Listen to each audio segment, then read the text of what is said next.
안녕하세요. 대업에서 조선부터 방산 또 에너지 관련된 업종까지 1000개 이상의 분석을 진행한 멘토 황대근입니다. 자, 오늘은 G2파워 함께 살펴보도록 하겠습니다. 지난 11월부터 주가가 천천히 상승해오는 모습을 보여주고 있죠.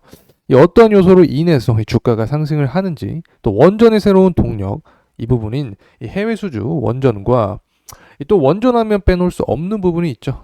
탈원전에 대한 아픔이 있는데 이러한 정책적인 이야기도 함께 진행을 해보겠습니다. 그리고 저희 대기업에서는 정말 다양한 전문가들이 각각의 업종 분야에서 하루하루 종목들을 열심히 분석해 나가고 있는데 많은 관심 부탁드린다는 말씀 드립니다. 그리고 저 또한 마찬가지로 여러분과 함께 주식 끝까지 동행하겠다라는 말씀 드리면서 구독과 좋아요도 한 번씩 해주시면 감사하겠습니다.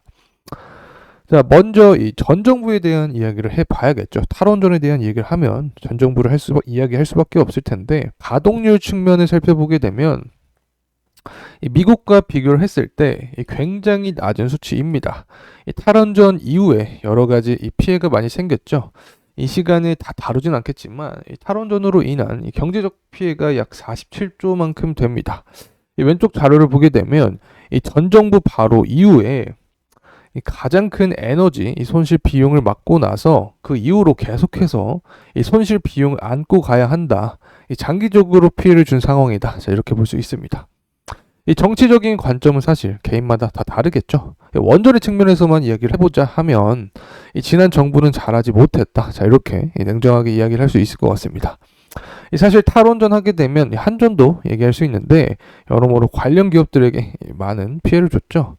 당시에 이 국제 에너지 가격이 폭등했는데 이 원전을 통해서 싼 값으로 전기를 공급할 수 있지만 이 단가가 비싼 이 LNG 발전을 대신 가동하면서 이 비용이 증가를 했습니다. 자, 그래서 한전 역시 큰 적자폭을 맞게 된 거죠. 사실 원전에 대한 영상 시청하시는 분들은 한전 관련된 영상도 보시는 분들이 많기 때문에 이러한 이야기 드리는 거고, 이 탈원전이 아니었다면 이 적자폭을 40% 가깝게 줄일 수 있었는데 이 원전 측면에서 좀 많이 아쉬움이 남았던 그런 정부지 않나 생각을 합니다. 그래서 이러한 환전 관련된 자세한 내용들은 또 저희 채널에서 자세하게 풀었으니까 이 부분 한 번씩 찾아서 봐주시면 감사하겠습니다. 자, 이제 과거의 실수를 반복하지 않는 게 중요할 텐데 한번 살펴보도록 하겠습니다.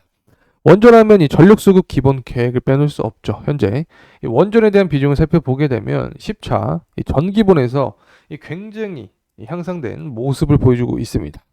전 세계적으로 이 에너지 안보 위기를 겪고 있죠. 그래서 우리나라 같은 경우는 이 에너지 의존도가 90%, 대외 의존도가 90%입니다.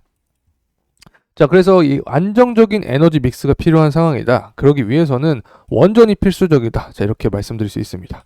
그리고 이제 우리나라 같은 경우 원전 가동률을 보게 되면 이 탈원전 수준, 탈원전 이전 수준인 80%대로 회복을 했습니다.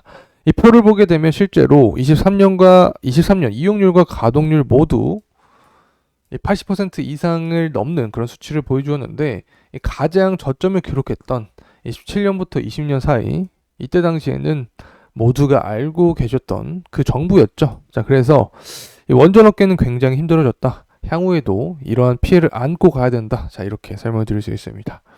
자, 그리고 2024년 에너지 수요 전망에 따르면 이 원전 발전 비중이 31.8%입니다. 자, 그래서 이 석탄 발전 비중을 훨씬 넘는 이제 그런 최대 발전원이 된다. 이 부분을 통해서 이 원전에 대한 수요가 계속해서 증가한다. 중요도가 증가한다. 자, 이렇게 이해를 할 수 있겠습니다. 자, 그리고 또 원전 관련하면 SMR 관련된 모멘텀도 받을 수 있겠죠. 자, 그래서 이 부분도 참고로 설명드립니다. 그래서 전반적으로 지금까지 필수 에너지원인 이 원전 생태계 복원을 위한 이 노력이 적중이 되고 있다. 그래서 23년부터 25년 또 그 이후에 2033년까지 총 5기가 건설될 예정이다. 자, 이렇게 설명을 드릴 수 있고, 이 세계적으로 또 2030년까지 150기가 이상 와트의 이 원전 발주가 기대가 되는 상황입니다. 특히 한국은 24년 이후에 이 폴란드, 체코와 같이 이 해외 원전 수주 가능성이 존재하는 만큼 이와 관련된 원전 모멘텀 역시 존재한다. 이렇게 설명드릴 수 있습니다. 이제 가격적인 흐름 보겠습니다. 앞서 설명드렸듯이 이 결국에 G2파워는 원전 관련된 모멘텀을 받는 거죠. 이게 2022년 10월부터 11월 사이에 시장에 관심을 받기 시작했는데, 이 당시에 이 폴란드와의 원전, 이 개발 양해 각서에 대한 내용이 체결되었다라는 소식과 또 체코 원전 수주에 대한 기대감과 함께 주가가 상승을 했습니다. 또 3월 같은 경우에는 이 강한 거래량이 들어오면서 주가가 상승했는데, 역시 원전 관련 이 테마에 엮이면서 주가가 상승을 하였고, 자, 그 이후에 이 주가의 내리막을 보여주었죠. 이 3월부터 5월 사이까지 이 원전 관련된 이슈와 함께 주가가 강하게 상승하였다가, 그 이후에 이 주가에 강한 하방 압력을 주었는데, 당시 어떤 이슈가 있었냐? 이 매크로적인 문제였습니다. 자, 금리 인상, 또 러시아와 우크라이나 전쟁으로 촉발된 이 물가 상승 압력으로 인해서 이 주가 하방 압력을 받게 되었고, 또 8월부터 다시 강한 거래량과 함께 주가가 단기적으로 상승한 모습을 보여줬습니다. 이제 당시에 또 어떤 이슈가 있었냐? SMR 테마와 함께 엮이면서 주가가 상승했다. 자, 그래서 현재 구간을 이제 봐야 될 것 같은데, 이 현재 구간은 10월 말부터 11월 사이 이 더블 바텀 형식을 만들어 주면서 주가의 상승 반전 모습을 도래하는 그런 상황이다. 자, 그래서 정책적인 부분이 굉장히 중요하게 작용을 합니다. 우선 국내 같은 경우에는 윤석열 정부의 정부 정책이 있죠. 자, 주식시장 격언에 이 정책에 맞서지 말라라는 말이 있죠. 이 과거 이명박 정부 때 이 야당의 강력한 반대도 불구하고 이 4대강 사업 밀어붙일 때 이 관련 종목들 역시 10배 이상 오른 종목들이 많았습니다. 그리고 바로 이전에 이 문재인 정부도 있죠. 야당 반대도 불구하고 또 이 남북 관계 이 개선에 나서면서 역시 관련주 역시 10배 이상 오른 종목들이 굉장히 많이 나왔죠. 현 정부는 이 원전을 밀고 있기 때문에, 자, 이전과 같은 상승은 아니어도 이 관련된 모멘텀으로 주가 상승 동력원이 될 수 있다.